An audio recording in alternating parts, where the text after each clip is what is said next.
At for today's video mga lods, dahil nga may nag-request sa atin ng light pink or pink na backdrop design mga idol na simple lang daw at mabilis lang din gawin. Dito guys, gumawa tayo ng tatlong simpleng design mga idol. At gumamit na rin pala tayo ng artificial na maple leaves at saka artificial na wisteria. Full video guide to mga lods, umpisahan na natin. Tara!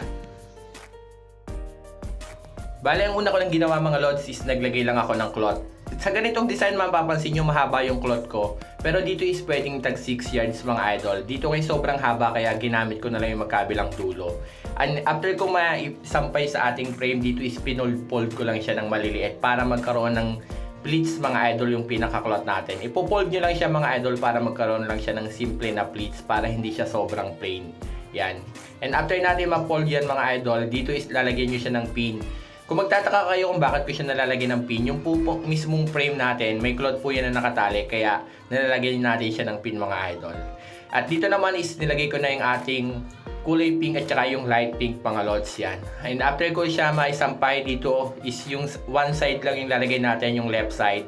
Tapos ipopold lang natin siya mga idol, yan, ganyan. Para magkaroon siya ng scallop design or simpleng swag design. Tapos tatalian na lang natin siya ng tie wire. Nasa sa inyo kung gaano kataas or gaano kababa yung paglalagay nyo ng tie wire yan. Dito sa atin is medyo mababa, sa gitna lang yung nilagay natin mga idol. At check nyo na lang kung okay na yung pinaka pleats. Tapos lalagyan nyo na lang din siya ng pin para hindi siya gagalaw or babagsak yung pinaka tela nyo mga idol. And after natin maitali mga lods, dito naman is gagawa tayo ng flower pole design. Dito is yung mauuna yung pinaka pink natin mga idol, yung mas matingkad na kulay. Magpo-fold tayo at least 6 inches. Tapos isunod natin yung light pink. After nyan, ikot nyo sa likod. Tapos i-fold nyo naman uli yung pink mga lods yan. Ipapagitna lang natin yung light. At kung may sobra kayong tie wire, itali nyo na lang sa pinaka-frame nyo mga idol. And after natin matapos, dito hahatakin lang natin siya ng pabilog yan. Pabilog lang yung hatak nito mga idol. Tapos yung pink, hahatakin lang din natin siya ng pabilog, magkabilang dulo. Yan, pagdudugtungin nyo lang yung kaliwat kanan. Tapos check nyo na lang kung bilog na, kung sa tingin nyo is maganda na. Yan, ganito na itsura niyan. Yan, isang side lang yung nilagay natin. Tapos, sunod naman natin gagawin is maglalagay tayo ng Christmas light mga idol. Depende sa inyo kung anong available na LED lights nyo. Dito nga sa atin is naglagay lang tayo ng Christmas light para hindi sobrang plain yung ng pinaka backdrop design natin na ginagawa dito.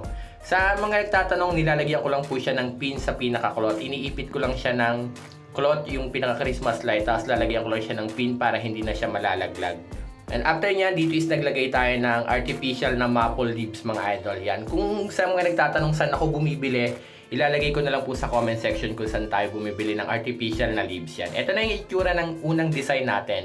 Sa ganito ng design mga idol, kung sa stage yung lalagay, is pwede siya ng kaliwa at kanan para mas maganda. Kung malaki po yung backdrop, pero kung maliit naman, pwede namang sa left side lang. At ito naman siya mga lods kapag mayroong artificial na 3 heads na wisteria yan. Sobrang simple lang din pero mas gumanda siyang tingnan pag nilagyan natin ng artificial na leaves mga idol yan.